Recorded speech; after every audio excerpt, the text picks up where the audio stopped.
Hi, I'm John Maxwell. When the top companies in the world are looking for trainers, speakers, and coaches, there's one name that stands above the rest, and that's Maxwell Leadership. Our certified team members have gotten proven results for companies all over the globe, and our reputation, I'm proud to say, is second to none. Some of our members have risen to the top of their profession, including the one you're going to meet today. I proudly introduce you to my friend Bob Fabian Zinka. Welcome to the Leadership and Success Podcast with your host, Coach BZ. If you need to develop into a better leader, this podcast is for you. If you want to achieve a greater level of success, this podcast is for you. His mentor, Dr. John C. Maxwell, said it best: everything rises and falls on leadership. We hope to inspire you today and provide you with an insight that has the potential to positively impact the trajectory of your life. Welcome to the Leadership and Success Podcast.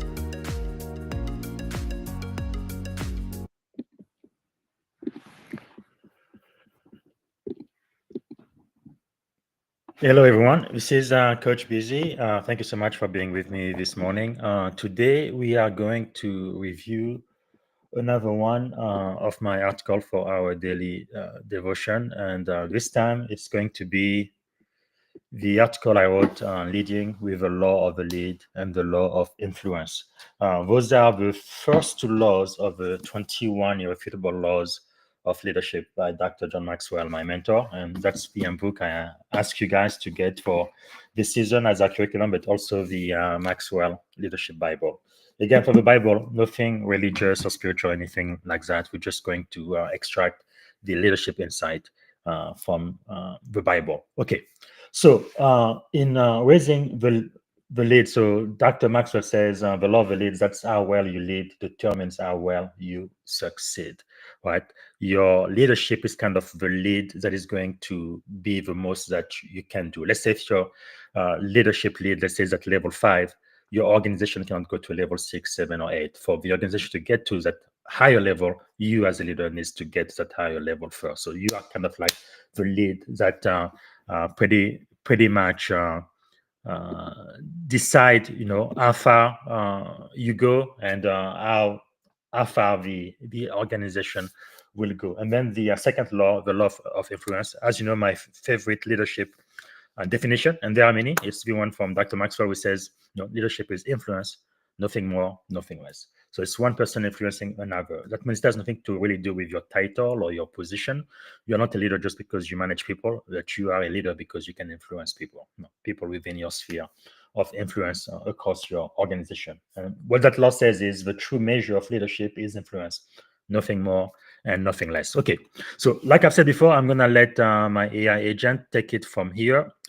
Please let me know where you are joining us from in the comment section, which city, state, country, which area of the world you are watching from. And also, if you have a question for me, type it in the comment section, and I will be back right after Joe and Mary AI breaks the devotion down for me. All right, Joe and Mary, you guys are next.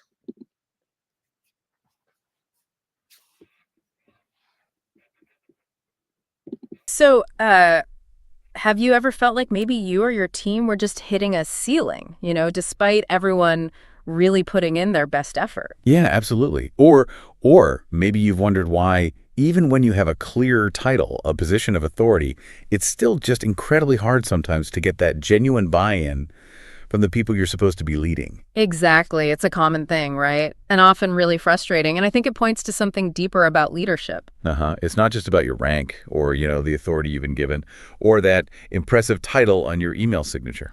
It's about something, far more fundamental, something that kind of subtly shapes every interaction, every team dynamic, and let's be honest, probably every single outcome. Absolutely. And that's what we're digging into today. Right. On today's deep dive, we're going to unpack a really powerful perspective on leadership. It's drawn from the insights of, a pretty unique source. Yeah, we're looking at a recent article by Bob Fabian BZ Zinga. Mm-hmm. He's a Navy commander and also a cybersecurity executive. And the article's titled Lead, Raising the Leadership Lid, a Navy Cyber Commander's Perspective.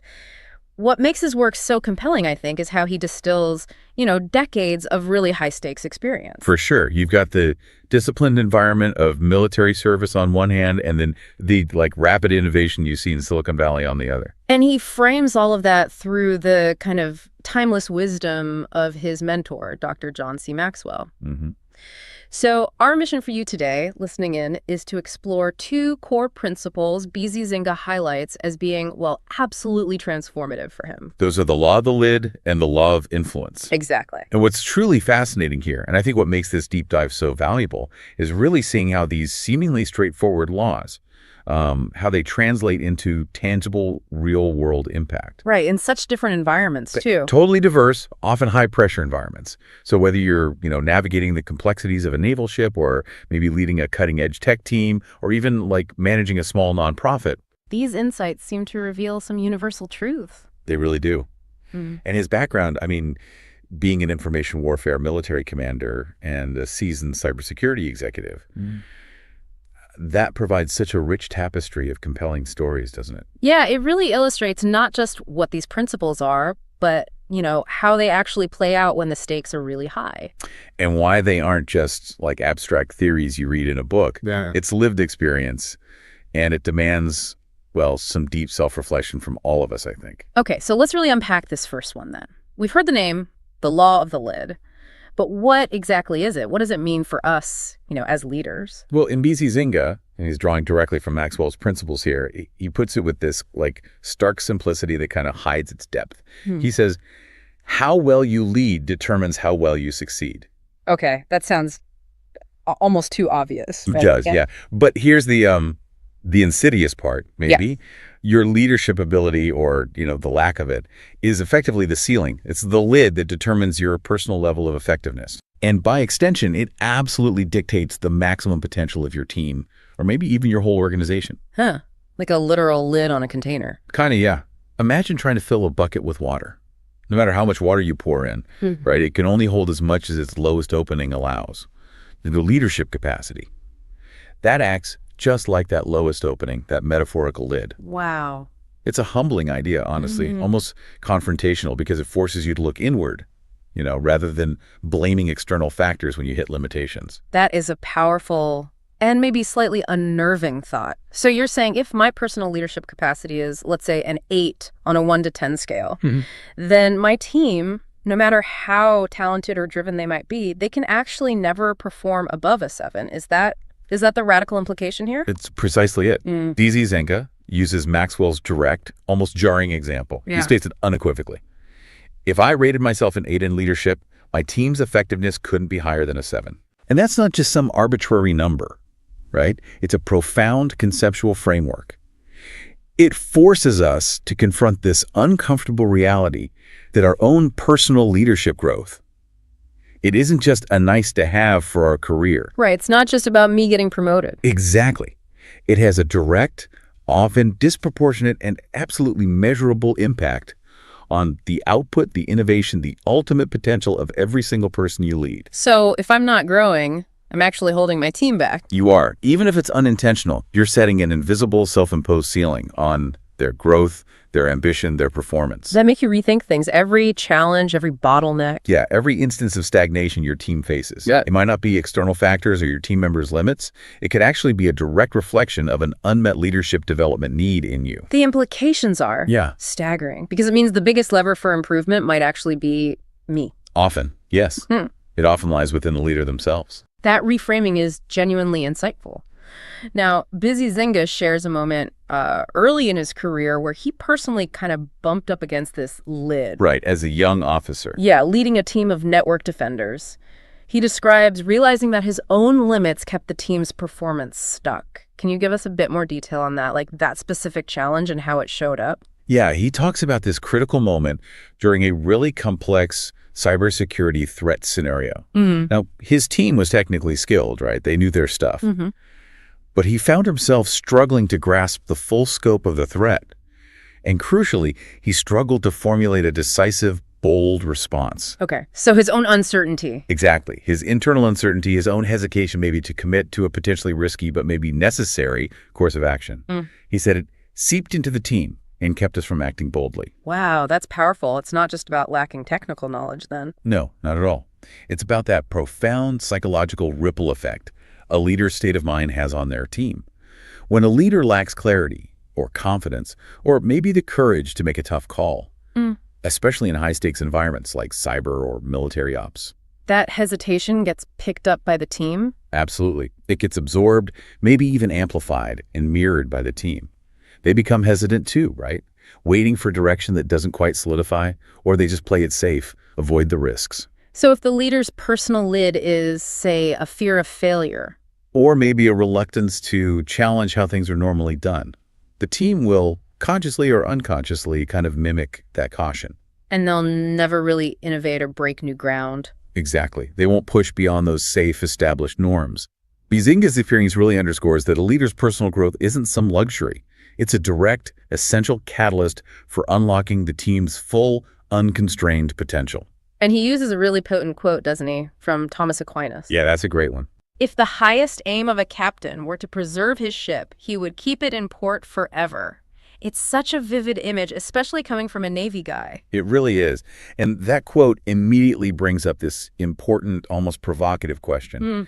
What does keeping the ship in port actually mean for leaders today? Right. In dynamic fields like cybersecurity or the market or even combat. It means embracing that overly cautious, risk-averse mindset, doesn't it? It means avoiding real innovation, maybe shying away from necessary changes, clinging to what's comfortable and known. Even when the world outside is demanding you adapt, experiment, act boldly. Precisely. For Bazinga, in cyber and military ops, playing it safe isn't just stagnation, it's failure. You can't protect a network from constantly evolving threats. You can't succeed in a complex mission if you're not willing to venture into the unknown. You have to adapt proactively. Lead your team into challenging, maybe uncharted territory. Right.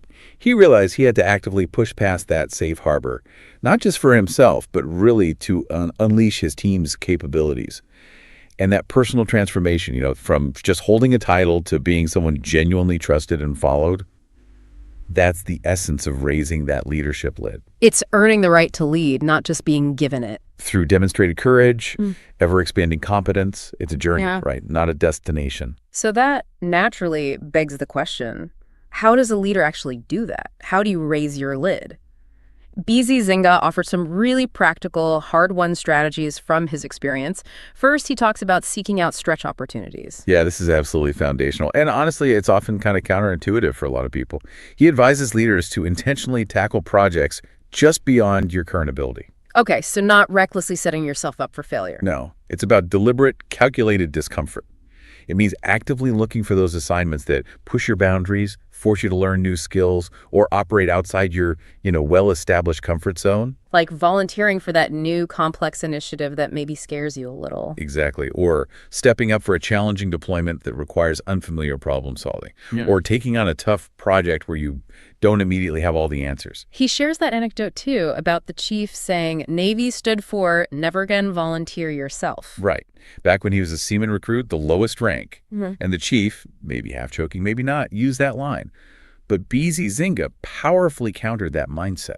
He recognized that if you truly want to grow, to genuinely add value and expand your capabilities, you have to volunteer for those toughest, most uncomfortable assignments. You do. Growth, as he says, never happens in the safe, familiar space. It happens right at the edge of your comfort zone when you're forced to adapt, learn, expand your capabilities, thereby lifting that leadership lid. It's in those moments of struggle and problem solving. That's where the most significant internal expansion occurs. Yeah. And building on that, he puts a really strong emphasis on investing in continuous learning. Now, that sounds like common sense, but what does it really look like in practice for a leader trying to raise their lid? Beyond just getting certifications, I mean. Oh, it goes way beyond just formal training or attending a seminar. It means actively cultivating this, like insatiable curiosity. Yeah? Reading widely across different fields, analyzing diverse viewpoints, and critically learning from every single mission's after-action report, not just, glossing over them. So it's not just about technical knowledge, although that's vital in fields like cyber. Right. It's a holistic approach to development. Just like cyber experts have to relentlessly stay current on the latest threats to be effective, leaders need to continually sharpen their soft skills. Things like communication, emotional intelligence, strategic foresight. Their ability to navigate complex conflicts, their capacity for deep empathy, all of it. And it's about truly integrating those lessons learned into your actual leadership approach. Turning knowledge into wisdom in action. It's exactly transforming it. The best leaders aren't just knowledgeable, they're perpetual students, always seeking to understand, adapt, and refine their approach based on new information, unexpected outcomes, and the, ever-evolving human dynamics within their teams. They understand that standing still is actually going backwards in a world that's always moving. Precisely. Stagnation is regression. Okay, another key strategy he brings up is building a robust feedback loop. Now, that can be incredibly tough for some leaders, right? Actively seeking out honest, sometimes uncomfortable feedback, it takes vulnerability. It absolutely does. It requires profound humility and, frankly, a secure sense of self. BZ Zynga really highlights the critical importance of actively soliciting honest feedback from peers, from subordinates, and from mentors. And he had a specific experience with this in the Navy's information professional community. Yeah, the IP community focused on IT, cyber communications.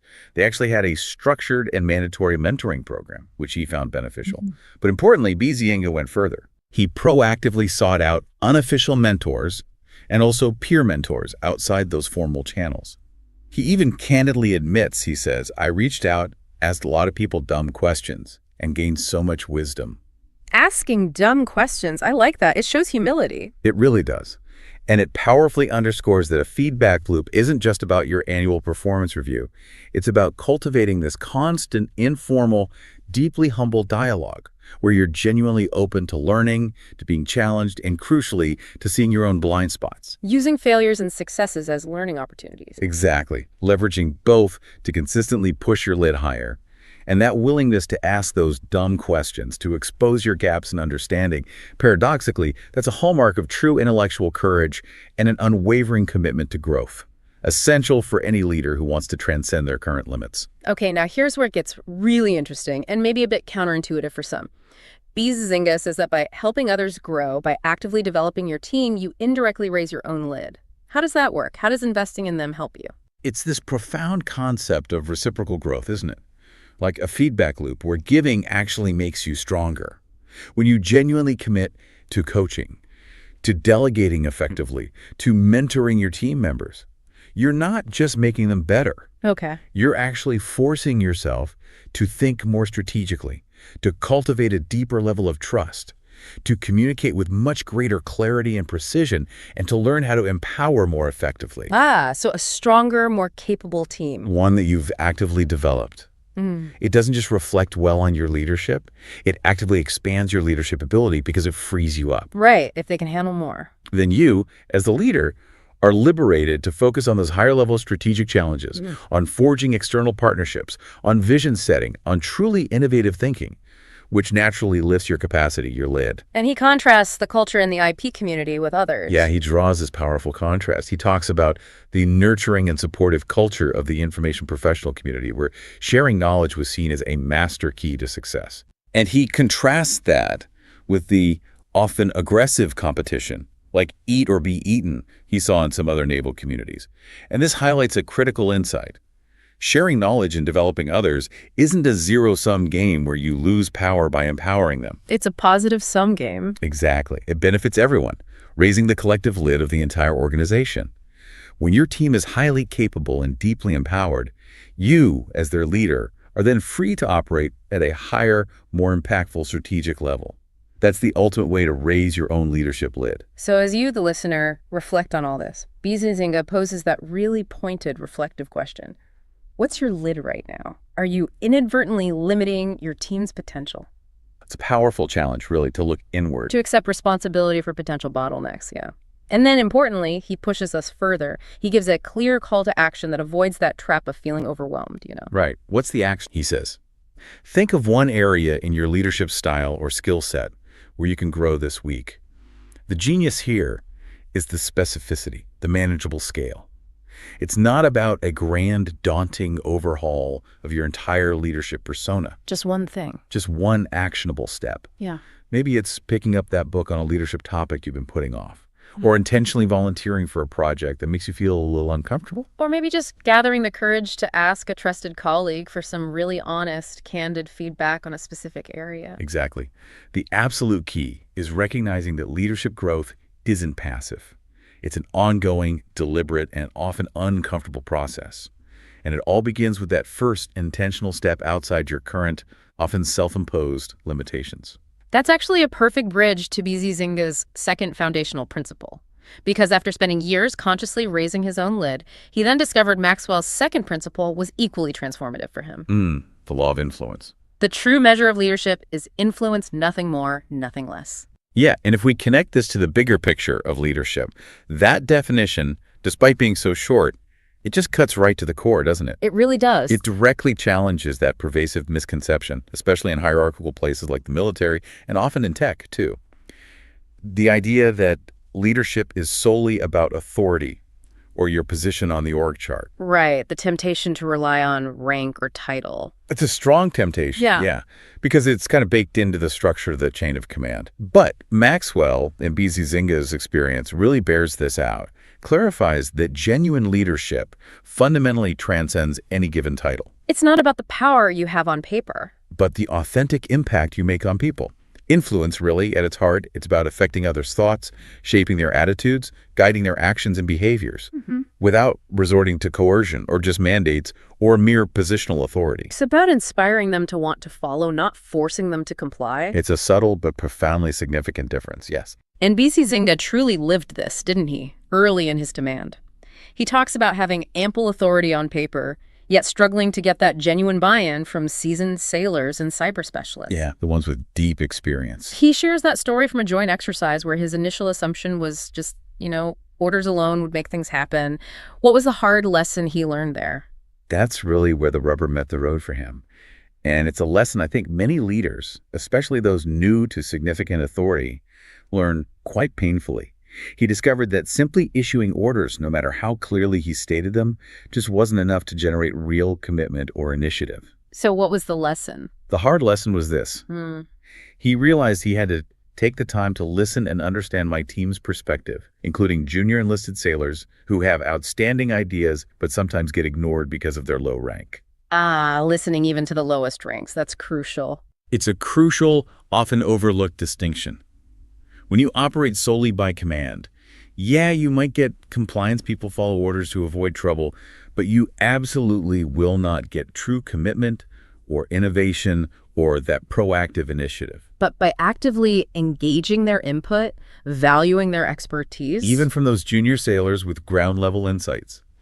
He began to build the influence and the trust he needed to inspire action that went way beyond just obedience. It highlights that genuine, lasting influence is built relationally, not just hierarchically. Exactly. Building bridges, not just issuing directives. So this brings up a critical point about the sustainability of leadership. What does this mean for building lasting leadership, not just temporary compliance?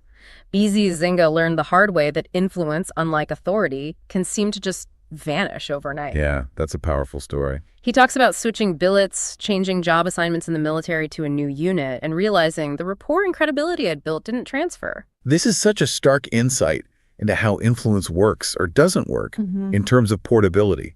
He found himself really frustrated, right? Observing that decisions required pushback almost at every turn. Like swimming upstream constantly. Exactly. And then, he says, it clicked. My influence had reset to zero. This is a profoundly important realization for any leader, anywhere. Influence isn't like a permanent credential you carry around. No, it's not like your degree or your rank.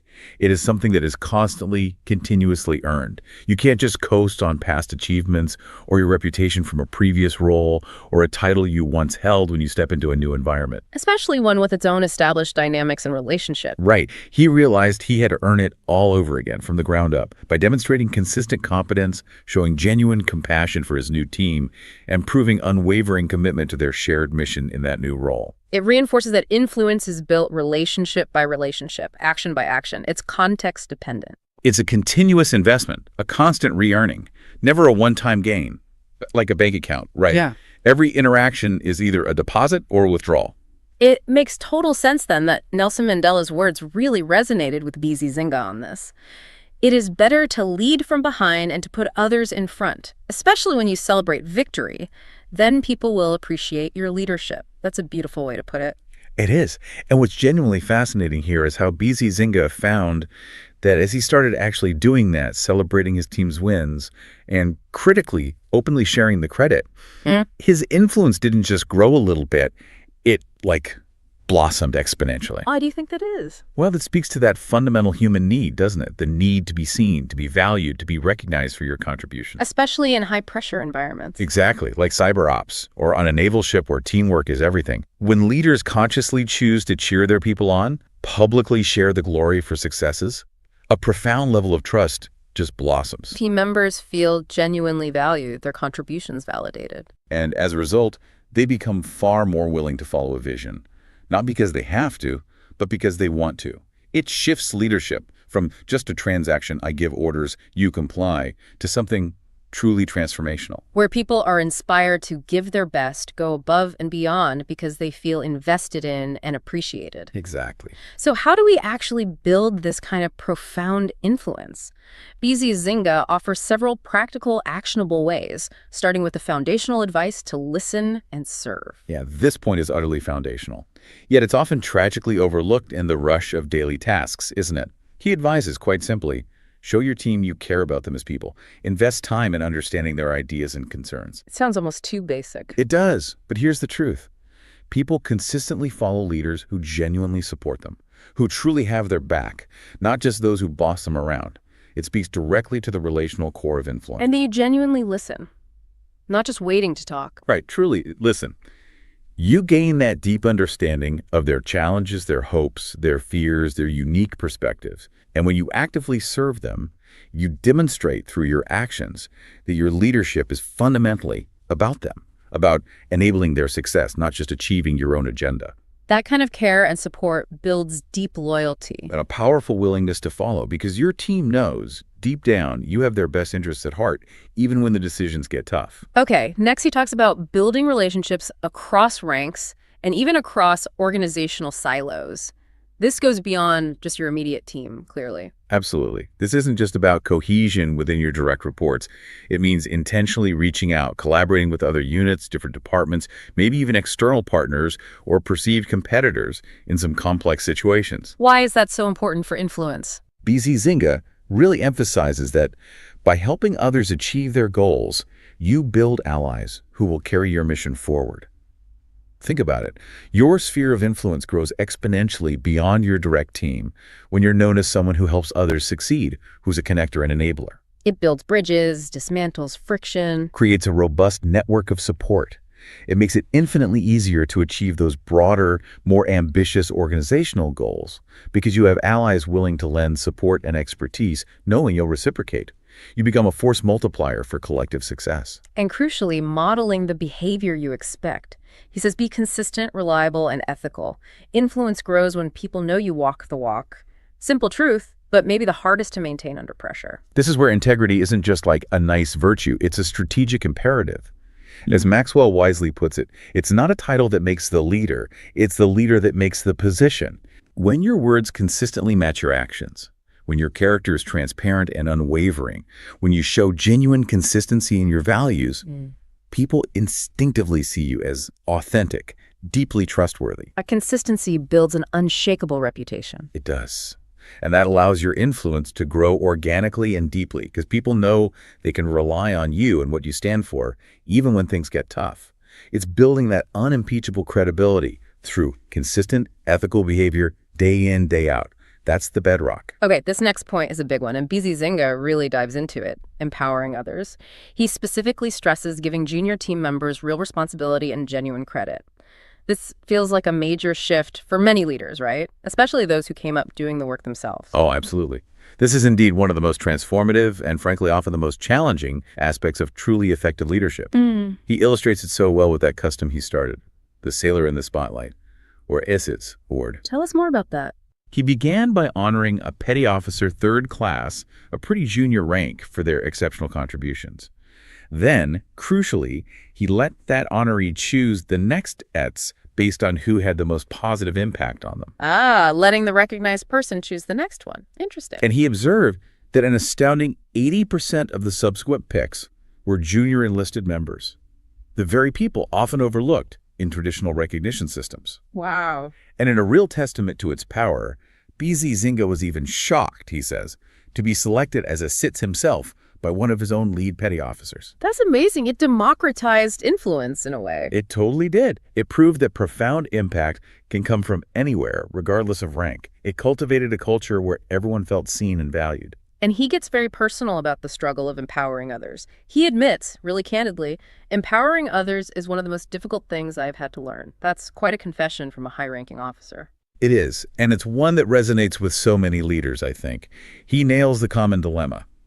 Usually people who are excellent at doing work get promoted to manage others to do that work. Yeah. It is not easy to let go. Right. The I can do it better myself trap. Exactly. He says, I used to think that I was the only one who could get the work done to my high standard. I may as well continue to do that.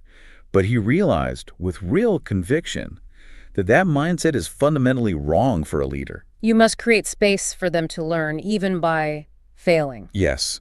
Provide unwavering support, more resources, training, budget. But, he stresses emphatically, do not do their work even if you think you could do it better than them in your sleep. Because how else will they ever learn? Exactly. How else will they grow, develop competence, build confidence?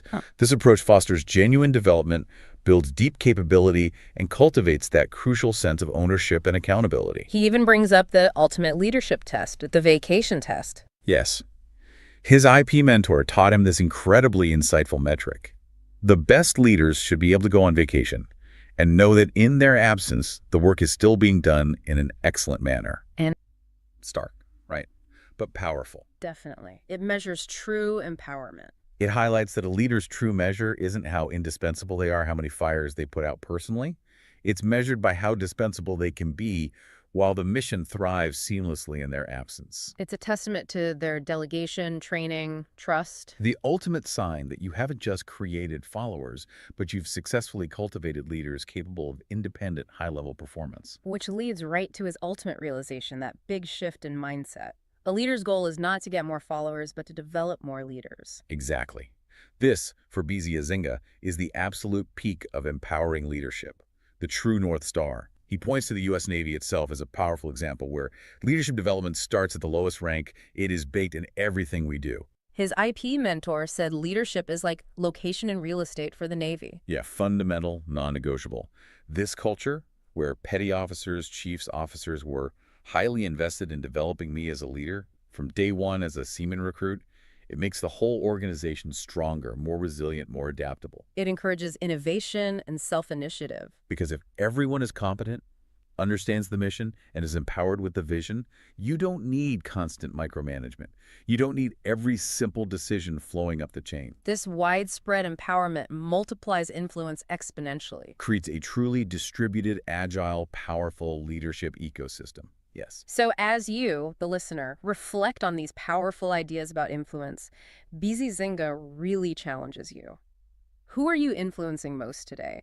Are you focusing on policies and procedures or on the people behind them? And then, that highly actionable call to growth. Consider someone on your team. How will you earn their trust this week? It's not about grand gestures. It's about those intentional, consistent daily actions. Maybe listening more actively to someone who disagrees. Offering specific, authentic praise for something often overlooked. Giving someone an opportunity they wouldn't normally get, even if it feels like a small risk. Shifting focus from managing tasks to investing in the people. Understanding that authentic, lasting influence is built one relationship, one act of genuine service, one shared victory at a time. It's a continuous, deliberate process of connection.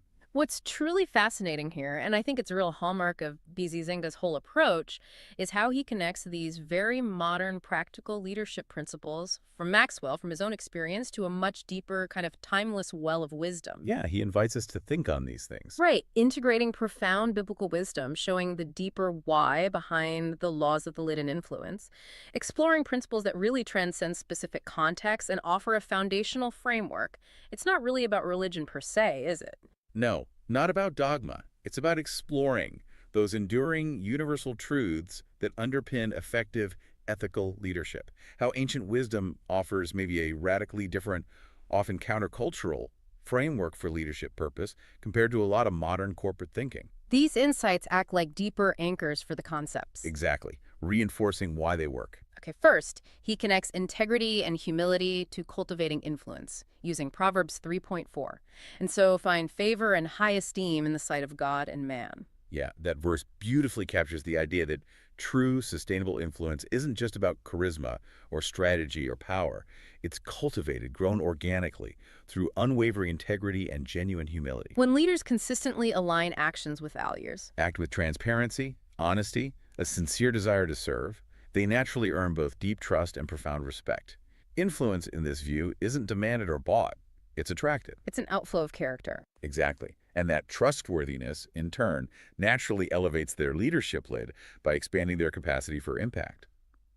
It also makes you ask yourself, right, in my leadership, where have I maybe been seeking favor more from external validation than from internal conviction and humility? And how can I consciously reinforce trust through more transparency and integrity? Good questions to ask. Then he looks at holistic growth, referencing Luke 2.52. And Jesus increased in wisdom and stature and in favor with God and men. This verse presents such an integrated, powerful model for development, way beyond just professional skills. It describes growth in 4 key dimensions: wisdom, mental growth, intellect, stature, physical well-being, presence, favor with God, spiritual development, purpose, and favor with men, relational competence, connection. So raising your lid isn't just about reading more leadership books. No, it means committing to lifelong continuous learning and development across all these interconnected areas. You can't be truly effective if you're brilliant intellectually but neglect your health. Or if you're great with people but lack a moral compass. Exactly. Neglecting any one area eventually creates a ceiling, a subtle limit on your leadership capacity, which makes you ask, which area of my leadership and life is growing fastest now? And maybe more importantly, which is being neglected. And what intentional habits can I build this week for a truly holistic growth plan? Right, nurturing all aspects. And linking to impact, he points to excellence earning influence and opportunity from Proverbs 22.29. Do you see a man who excels in his work? He will stand before kings, he will not stand before unknown men. This makes that undeniable connection. Excellence in your craft absolutely earns influence and, crucially, opens doors to greater opportunity. Leaders who genuinely refine their skills, consistently deliver high-quality results, are known for their performance. They inevitably gain platforms of greater impact. Their competence expands their influence. It does, but this is critical. The force makes it clear this competence must be matched with character and consistency. It's not just what you can do, but how you do it. With what integrity? With what consistency? Your lid rises when you're known for reliable value through exceptional work. Exactly. Which challenges us. What are you known for right now? Capability. Or equally for consistency? And who's a king in your professional space? A leader of real impact you could actively learn from or seek mentorship from this week. He also highlights visible progress inspiring others, citing 1 Timothy 4.15. Practice these things, immerse yourself in them so that all may see your progress. Such a powerful reminder that leadership development isn't just a private journey, it's inherently visible. As you diligently practice these principles, listening, empowering, learning, and consistently commit to growth, others will notice your transformation. And that visible progress is inspiring in itself. It is, and it ties directly to the law of the lid, because the more you visibly grow, the more capacity you gain, not just for yourself, but to genuinely serve and lead others more effectively. It's not about perfection overnight. No, it's about that consistent, demonstrable commitment to continual improvement, being better today than yesterday, which makes you think, am I documenting or sharing aspects of my own growth journey so others can learn from my process, my struggles, my wins? And who in my circle would benefit from seeing my authentic progress, not just waiting for perfection? Great point. Another powerful idea he connects these laws to is mutual sharpening from Proverbs 27.1. As iron sharpens iron, so a man sharpens the countenance of his friend. Yes. This proverb beautifully illustrates a fundamental truth. Influence and leadership capacity multiply exponentially through robust, even challenging relationships. Great leaders know they don't become great alone or by being the smartest person in the room. They actively seek out others who challenge them. Peers, mentors, even friendly rivals. Yeah. People who will constructively challenge them, refine their thinking, push them to be sharper, more insightful, more effective. Surrounding yourself with wise mentors and accountability partners isn't just nice. It's critical for raising your lid and extending your influence. because no leader becomes great alone. Right. It's about embracing that constructive friction from others as a profound growth catalyst. Understanding that healthy debate, different perspectives, honest feedback, even when uncomfortable, leads to stronger, more effective leadership. So a key question is, who is actively sharpening me right now? And conversely, who am I intentionally sharpening, pushing towards their growth? How can I foster an environment where healthy challenge leads to collective growth and innovation? And finally, perhaps most profoundly, he highlights leading for a higher purpose, using Matthew 5.16. Let your light so shine before men that they may see your good works and glorify your Father in heaven. This verse offers such a deep insight into the ultimate purpose of influence. It's not about spotlighting yourself or building your personal brand or accumulating power. It's about shining a light that points others to something far greater than yourself. Your leadership should inspire action and honor higher values. Whether that's commitment to integrity, passion for service, a spiritual purpose. This challenges leaders to lead visibly, authentically, with such clear purpose that others are moved not just by skills or achievements, but by the deeper purpose and values they reflect. So your good works point others towards significance, not just success. Exactly, which leads to the reflection. What does my daily leadership, in its essence, truly say about what I profoundly value? And how can my leadership today and every day point others not just towards success, but towards lasting significance? Wow. This has been a truly insightful and really expansive deep dive into leadership, the law of the lid and the law of influence, as Zinga articulates them through Maxwell's wisdom. They're not just abstract concepts, are they? Not at all. They're incredibly powerful guiding beacons for anyone who wants to lead effectively. They teach us that leading well is both this profound inner development, constantly raising your own capacity, your lid, and an outward practice deliberately, compassionately cultivating genuine connection, trust, and impact. And we heard how Zinga personally saw these laws transform units, foster innovation, and really open up new possibilities, even in incredibly high-stakes environments. Right. And he leaves us with that compelling, almost urgent challenge, doesn't he? What will you do next? Will you keep your ship safely moored, playing it safe? Or will you bravely sail toward new horizons, embracing the growth and challenges beyond your current comfort zone? He encourages us, and you listening, to identify just one concrete, actionable step you'll take starting this week to apply these powerful laws. And remembering that leadership isn't a solo voyage. We all rise by lifting others. Which brings us back to that ultimate goal. That leadership isn't just about gaining followers, but about actively developing more leaders. That really shifts how you approach daily interactions, doesn't it? It fundamentally does. So consider this as you go about your week. If your true, unwavering goal isn't just to get more followers or accumulate power, but instead to actively develop and empower more leaders around you, then how might your daily actions and interactions fundamentally shift? What specific conversations will you start? What responsibilities will you delegate fully? What credit will you genuinely share? Specifically to empower those around you towards unlocking their own leadership ceilings and expanding their personal circles of influence. That's a truly powerful thought to mull over.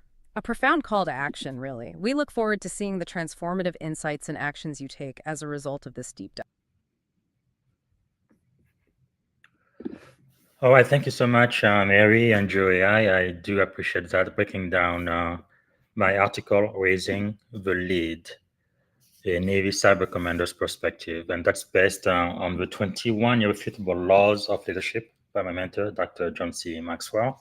And those are the very first two laws. The law of the lead, how well you lead determine how well you succeed. And the law of influence, the true measure of leadership is influence, nothing more, nothing less. I believe tomorrow we are going to go into law number 3 and law number 4. Now, leadership is a process, okay? It doesn't happen overnight. And you have to kind of dedicate time, effort, and focus on it. And it's really, in my opinion, about adding value to others. So you have good core values. So you know who you are, what you stand for, what's important to you. And then you also value other people, right?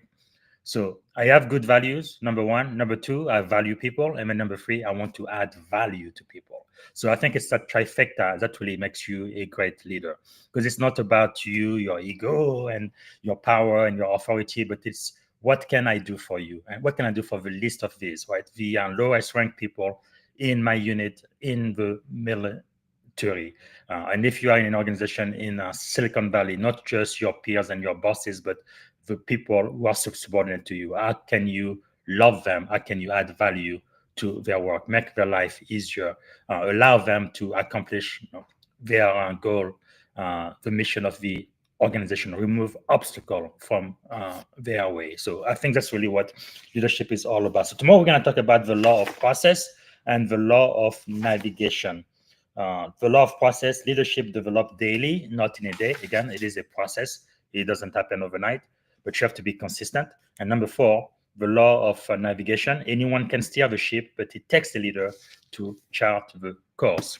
All right, so meet me here every day around 6:30 a.m. California time, Pacific time, 9:30 a.m. Eastern time, Washington, D.C., New York.